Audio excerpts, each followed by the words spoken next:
I, 34 female, and my fiance, 37 female, have been planning our dream wedding for years. We're not very well off financially, but we're making do with what we have. Don't get me wrong, I couldn't be more grateful. For some background, my family is not extremely accepting of me and my wife. Not downright toxic, just a little judgmental, except my sister. My sister, 42, has very strong religious beliefs and has also raised my niece, 21, the same way. Not that that's my issue. A few months ago, my niece was diagnosed with lung cancer due to excessive years of vaping and smoking. My family's taking this news very seriously. 5 days ago, my sister and niece knocked on my door when my fiance was at home and said they wanted to talk.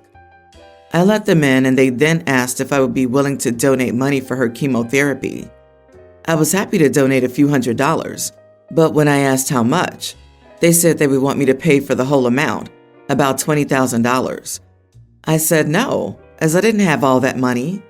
They then suggested that I could cancel my wedding, and I said no way, as we've been saving money for the wedding for years, and it would take us ages to save up all that money again. I told them I'd take a couple of hundred out of my savings, but nothing else. My sister told me to grow up and pay, because it's not even a real wedding, because we're gay. After hearing that comment, I told them to get out of my house, and that I wouldn't be donating anything. They started to argue, and I just pushed them out and slammed the door in their faces. Since then, my family has bombarded me and my fiance with messages saying I'm an idiot for not giving up the money. My fiance, who has more of a backbone than me, said not to deal with their BS. If they wanted the money so bad, my whole family could pool together. I have a big family. I feel bad for my niece, especially since my sister, being her mother, made her this way. But if she doesn't figure out her behavior is wrong, I won't be donating anything. Also, I kind of feel as if it's kind of her fault for her cancer, because if she didn't smoke and vape, she wouldn't be in this situation. I know that's bad to say, but I can't help feeling that way. So am I the idiot? The audacity to show up spewing hate while asking for every penny you've saved for years? Ridiculous. Tell your family to F off and have a wonderful wedding with only those who love and accept you. And your fiance's right. If they need $20K for chemo, the family can pool together money. See if they'll sell their wedding rings to help save your niece. Not the idiot 1 million times. OP, you should have said, I won't be giving you any money, but I will be sending thoughts and prayers, which we all know is much more effective. You need to go full no contact with anyone who thinks they can speak for your money, life, love, or anything else they have absolutely no right to say anything about. Drop them all. You're worth more than that. Yeah, it would have been one thing to even ask for 1 to 2K. Still a lot, I know, if you guys had a healthy relationship. But given that they're so judgmental, a few hundred is more than generous enough. Also, your niece is old enough that she should be able to realize your sister's views are BS. And you aren't wrong. With the excessive vaping and smoking, your niece sadly brought this on herself. Especially at such a young age. I can imagine how much she was going at it. Honestly, I don't understand why they need $20K. The niece should still be under her mother or father's insurance until she's 26.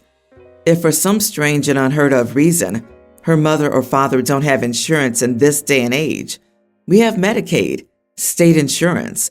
She would qualify for emergency Medicaid, covering most of her bills, and anything left over would not be needed up front. It would get billed to her and can be set up on a payment plan. So I find it strange and unheard of as to why she would need a lump sum of money up front. That's not the way treatment works for cancer.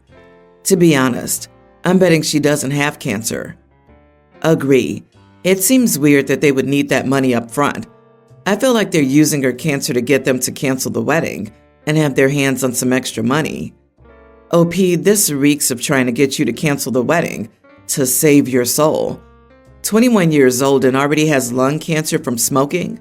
That's very sus right there. Usually it takes a lot longer for cancer to develop. Have you seen proof that she's actually sick? Not impossible, but still.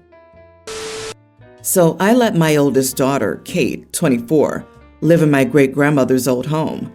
She recently let her boyfriend, 32, of 9 months move in. Kate had been coming over once a week and spending hours at our house. She was visiting my wife and fell asleep on our couch twice. I found out her boyfriend and friends have boys' night, and Kate isn't even allowed in the house. My home. The next time Kate was talking to her mom, I made some excuses and went over to the house and let her boyfriend and his bros have it and reminded him it's not his house and I will get him an eviction on his credit report and he'll never have anywhere else to have his stupid boys' night. I told him to move out. He's going to, but Katie said I overstepped, and I told her she's not to let anybody kick her out of her own place again, and she's not going to move anyone else in without my permission because I would sell the house and put it in my retainment. She's been crying because her boyfriend did break up after this, calling me a psychopath for what I did. I'm just trying to not allow my daughter or my property to be taken advantage of. My missus agrees with me, but thinks I could have handled the situation with more finesse. Am I the idiot for kicking my daughter's boyfriend out of my house? Not the idiot. You did your daughter a favor. He's 32. Why is he hanging out with a 24-year-old? Because he could abuse her like he did. Papa Bear was coming. Seriously, you maybe didn't have to pop in there like a cruise missile, but I get it. You're a good father. Once the waters are calmer, have a good talk with her about boundaries and self-respect. Maybe that needs a strong reinforcement in her mind. Finesse is overrated in this scenario. Boys' night, my foot. Any man who wants a boys' night out and kicks the owner's daughter, his girlfriend, out of her own home does not deserve finesse. Hopefully your daughter will learn to stand up for herself better. I like your style. Yeah, why does she have to leave? She could go to a different room and not bother them. Making her leave the house so they could party makes it sound more like the guy was or could have possibly been cheating. She dodged a bullet. Be proud you saved her from possible abuse. That also sounds very narcissistic of him. My 45 male, current wife Alicia, 29 female, is the stepmother of my 2 kids, tween and pre-tween females. My kid's biological mom died 2 years ago from a rare form of cancer. From diagnosis to losing her, it was just over 4 months. The hospital that had treated my late wife offered grief support groups that specialized in helping kids deal with their grief. I decided to take my kids to the support group. Alicia was working in the hospital's gift shop, so we'd pass each other regularly. My kids were also getting private sessions with a social worker, so I'd sit in the coffee shop and could see Alicia from there. One day, I struck up a conversation. One thing led to another, and we married 6 months ago. When I was married to my late wife, I never imagined that my kids would need a nanny. We started off poor. Things have changed financially. Alicia's a great person who helped me get out of my shell and socialize, always getting me thoughtful gifts. However, she admitted she didn't anticipate the thankless, back-breaking task of raising kids. Her mom did everything for her growing up, so she doesn't know how to cook, nor do I. She didn't drive much, so the thought of carpool lanes makes her want to tear her hair out. Kids can be fickle. Alicia ordered pasta for them once, and my older daughter asked if she could make it like her mom did, and that really set everything off on the wrong foot. The final straw was when my younger daughter got sick. My wife and I were scrambling because neither of us knew how to make the special soup my daughter wanted, and Alicia had never cared for a sick person other than me, and I just grinned and bore it. I ended up sending Alicia to a hotel because if she got sick, I probably would too, and I also didn't want her getting sick, period. I realized this was a toxic situation and that I did not marry my wife because I needed a cook or a maid. I did not need her to be what my first wife was to love her. After that, I told the girls we would be hiring a nanny.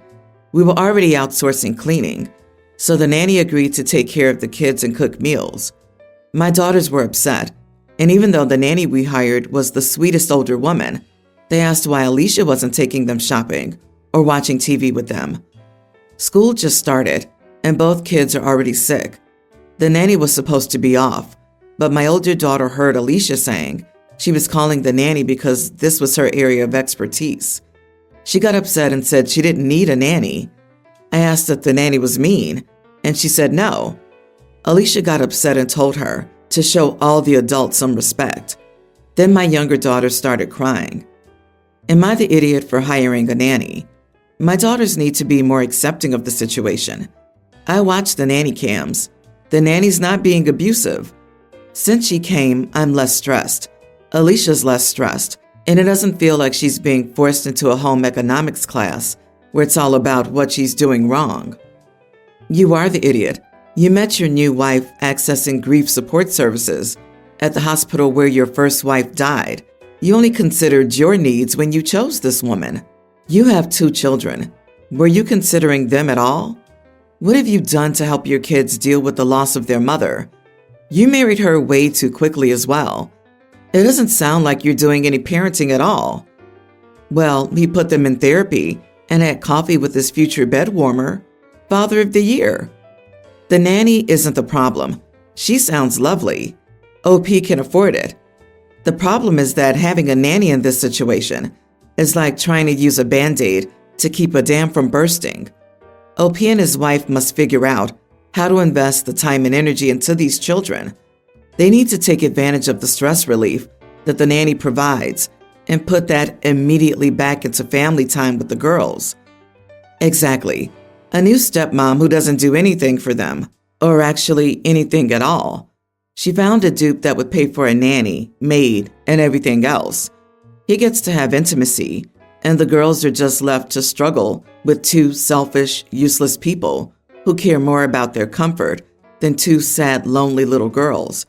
Oh, and the tone of blaming the girls for wanting the comfort of a real parent? How hard is it to make a kid spaghetti or learn about the soup that they like? I guess OP would have to care more about them than getting laid by a chick almost half his age. Well said.